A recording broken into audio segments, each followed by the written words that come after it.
yes, stone and adobe is an intractable material compared to photons moving on a screen, but nevertheless, the name of the game is the same, which is to cast an illusion between man and reality, to build a cultural truth in the stead of the natural truth of the animal body and the felt moment of immediate experience. And this is where I want to tie it up with this notion of the felt presence of immediate experience. This transcends the culture, the machines, the drugs, the history, the momentum of evolution. It's all you will ever know and all you can ever know is the felt presence of immediate experience. Everything else arrives as rumor, litigant, advocate, supposition, possibility. The felt moment of immediate experience is actually the mind and the body aware of each other and aware of the flow of time and the establishment of being through metabolism.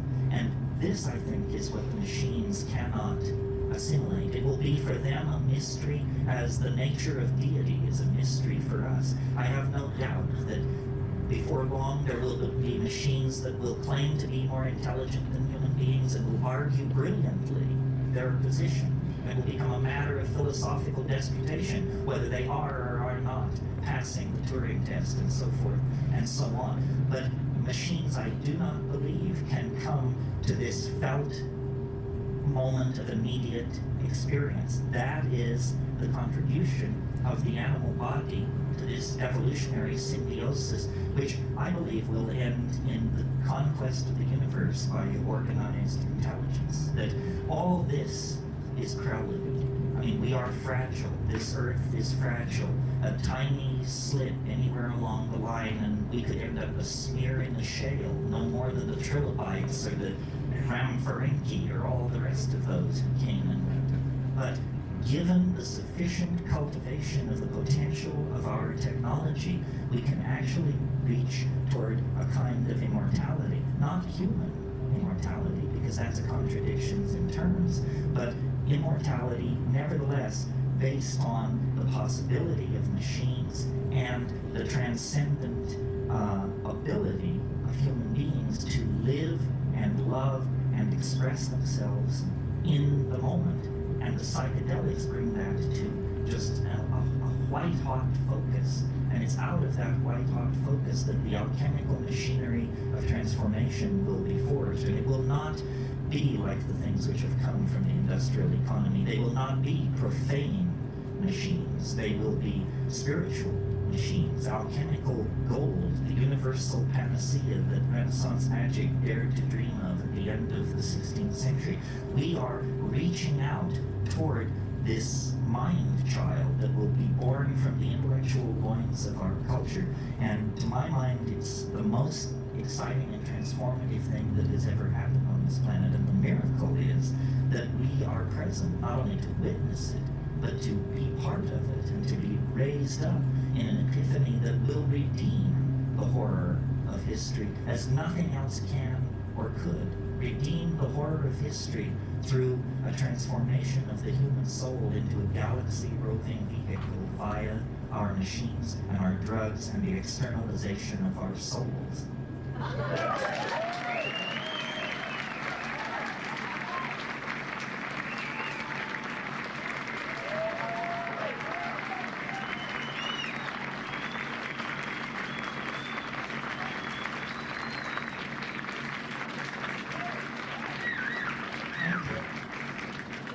There could have been more jokes. You know what happens to a lawyer when you give him Viagra? He gets taller. That's it for jokes. Are there questions? Yes, I can't see you. But... Okay.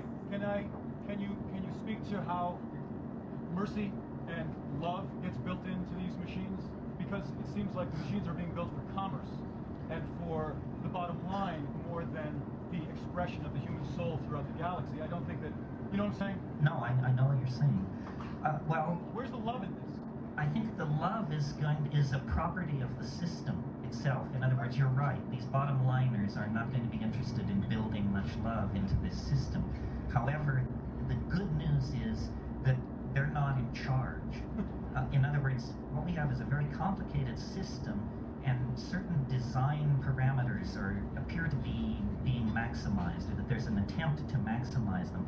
But the thing is incredibly frustrating to anyone who would control it, because you can't predict the impact of any technology before you put it in place. So, for example, two things are charged against the internet: that it's disinsoling, dehumanizing, and yak, and that it promotes pornography, anonymous sexual shifting of identity, and on and on and on. Well, which is it? You know, is it this messy, sloppy, autoerotic, erotic, collectivist kind of thing? Or is it disinsoling, disempowering, cold, so forth and so on? I think the answer is it's all and everything. This question about the AI is very interesting to me, and if it's interesting to you, you should read Hans Moravec and Kurzweil and these people on this subject.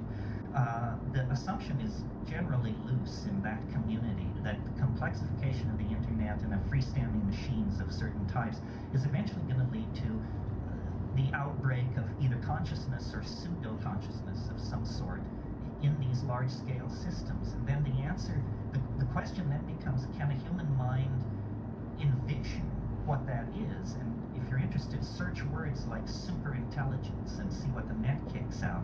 We can all imagine superintelligence. It's just somebody much smarter than we are.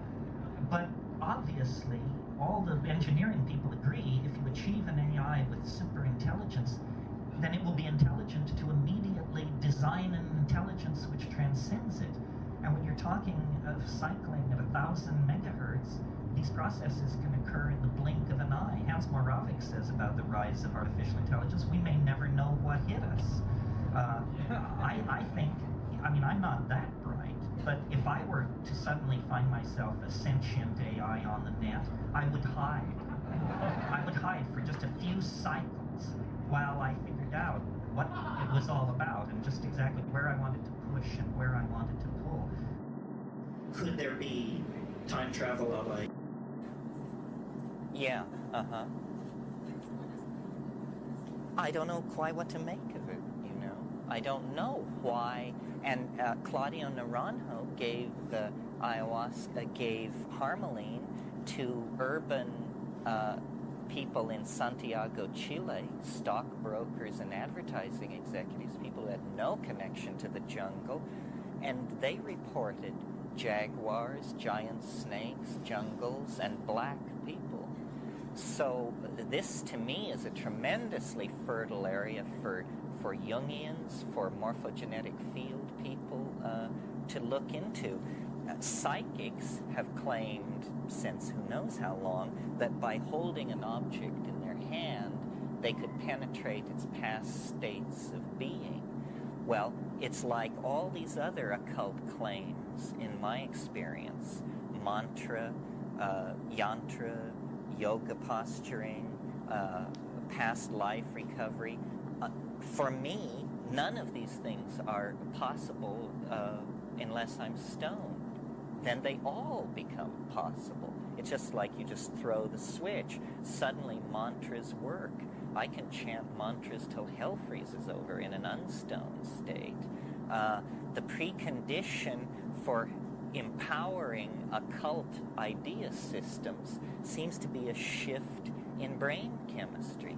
And it's, to be noted that in these cultures where a lot of magic, a lot of violation of natural law is going on, there is a lot of psychedelic stuff going on.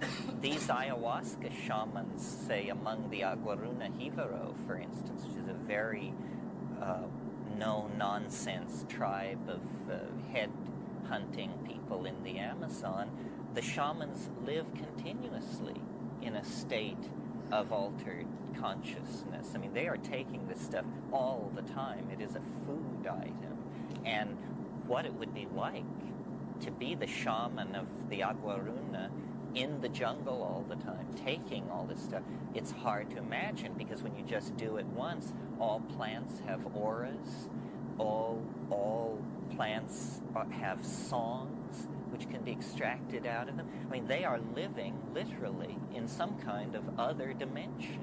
Yeah. I was advocate, if I can, for a minute about this whole idea of certain plants or certain substances have certain attributes or certain places that they can do. I've had the ideation you're talking about, the visualization of the cats, the jungle, the pyramids, the whole Mayan Aztec jungle, shamanic routine on LSD, on mushrooms, on ibogaine, on yang. And I've had clients that had that same ideation doing breath work. Well, So- yeah, this So where does raises it, you know, this where- raises a real question. One of the things. The black people were on ibogaine, which I expected, but not the other. Yeah, I don't understand exactly how this works. I will join your side for a moment because there's a phenomenon I've noticed, and some of you have heard me talk about it. It's possible to do this on psilocybin. It's really easy to do it on ayahuasca. Ayahuasca, in a way, is somehow more open